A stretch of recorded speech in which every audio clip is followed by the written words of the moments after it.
साथियों, मैं आप लोगों का दोस्त रुस्तम हुसैन अपने यूट्यूब चैनल एजी फोर्थ व्यू पर आपका स्वागत करता हूं। और इस समय मैं मौजूद हूं सेक्टर 6 एरिया में चर्च ऑफ गॉड के सामने। आज हम लोग एक प्रोग्राम में शामिल हुए जो चर्च ऑफ गॉड में जो है ऑर्गेनाइज किया गया, और ये जो है इंटरफेथ डिस्कोर्स था, अंतर धार्मिक जो है प्रवचन। जिस तरह के आज के हालात हैं और जिस तरह से धार्मिक मतभेद बढ़ रहे हैं, और मैं नहीं कहता कि ये स्पॉन्टेनियस बढ़ रहे हैं, मतलब कुछ इशूज हैं, कुछ निजी स्वार्थ हैं जिनको लेकर जो है ऐसे हालात निर्मित किए जा रहे हैं या धार्मिक मतभेद बढ़ाए जा रहे हैं, और इसमें कुछ पॉलिटिक्स इन्वॉल्व है इन सब घटनाओं में। तो ऐसी स्थितियों में जो है इस तरह के कार्यक्रम काफ़ी हेल्पफुल हो सकते हैं हमारे लिए, क्योंकि जो भी मतभेद होते हैं अक्सर उनकी बुनियाद जो है गलतफहमी पर होती है। जब हम एक दूसरे के साथ डिस्कोर्स करते हैं, मिलते हैं और एक दूसरे को अच्छी तरह जानते समझते हैं, तो उस स्थिति में मतभेद बढ़ाने वालों के लिए भी मुश्किल आती है और वो इतनी आसानी से अपने इन मंसूबों में कामयाब नहीं हो पाते हैं। तो आज हमारे बीच इस कार्यक्रम में मौजूद हैं डॉक्टर अजीत कुमार, जिनका परिचय हमारे मित्र जो है राजेंद्र नंदा जी आपको देंगे। डॉक्टर अजीत कुमार जी जो है वो एमए और एमफिल अन्नामलाई यूनिवर्सिटी से किए हैं। उन्होंने सोशियोलॉजी में पीएचडी किया है अन्नामलाई यूनिवर्सिटी से।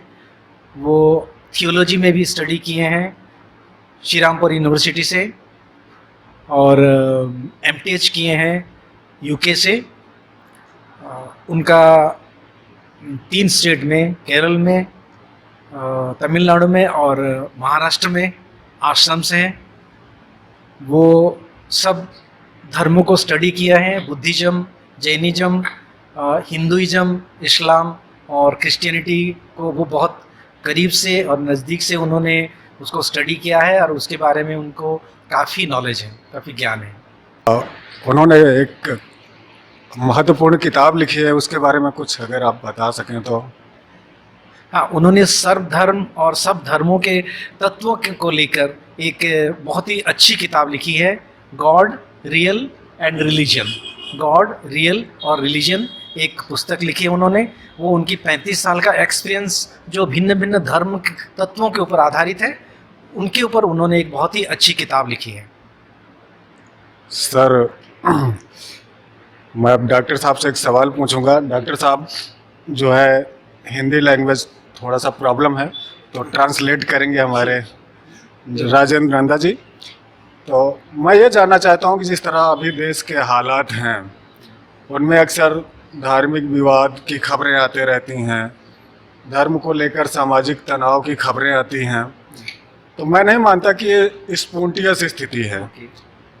और जैसा कि आम पब्लिक भी अब ये चीज़ महसूस करने लगी है कि कुछ पॉलिटिकल रीजन्स हैं जो ऐसी स्थितियों को निर्मित करने में जो है उनके पीछे होते हैं जी। तो इस तरह के जो प्रोग्राम्स हैं, जैसा कि आप लोगों ने अभी ऑर्गेनाइज किया, अंतरधार्मिक प्रवचन, डिस्कोर्स, तो ये किस तरह से जो है इन ऐसी स्थितियों को कंट्रोल करने में हेल्प आउट हो सकते हैं?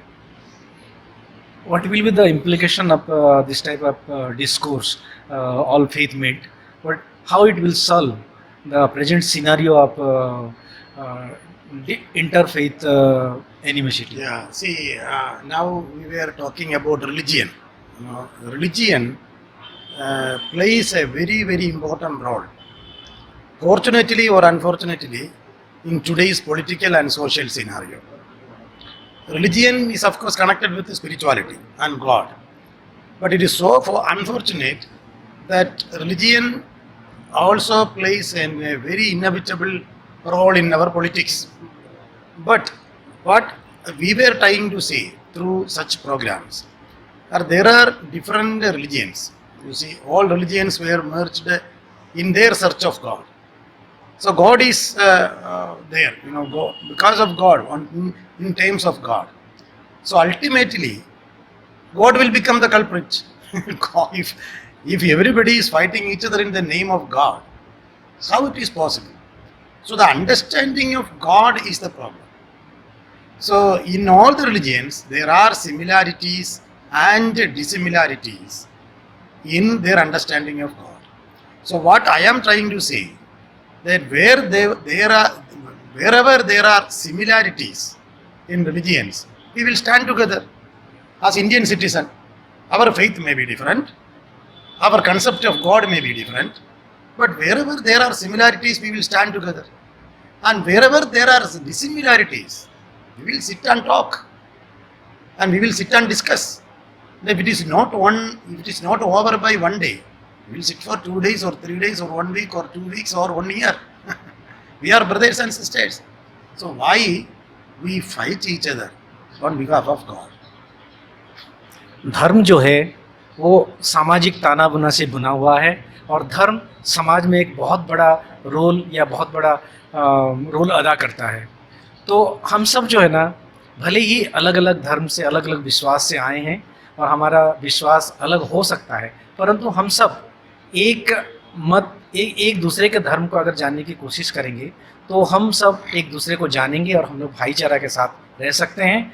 और हम धर्म को सर्वोपरि ना मान के परमात्मा परमेश्वर को हम सर्वोपरि मानेंगे और उनके बनाए रास्ते पे चलेंगे, तो हम एक दूसरे के साथ अच्छे सद्भाव के साथ रह सकते हैं। ये मेरा आज का विचार है। Similarities and dissimilarities. हाँ, हम में हमारी भिन्न भिन्न धर्म में बहुत सारी समानताएं हो सकती हैं और विषमताएं भी हो सकती हैं। तो हमारी जो समानताएं हैं उसको हम लोग अपनाएं, और विषमताएं के लिए हम लोग बैठ के हम लोग एक डिस्कशन कर सकते हैं, प्यार से प्रेम के साथ एक वाद विवाद कर सकते हैं, और एक दूसरे की धर्म का जो विषमताएं हैं उसके विषय में हम समझ सकते हैं। वो एक दिन हम बैठ सकते हैं, 2 दिन बैठ सकते हैं, एक सप्ताह बैठ सकते हैं, 1 महीना भी हो सकता है, 1 साल भर भी हो सकता है। हमको ये प्रयत्न करते रहना चाहिए और एक दूसरे के साथ हम मेल मिलाप के साथ बने रहना चाहिए।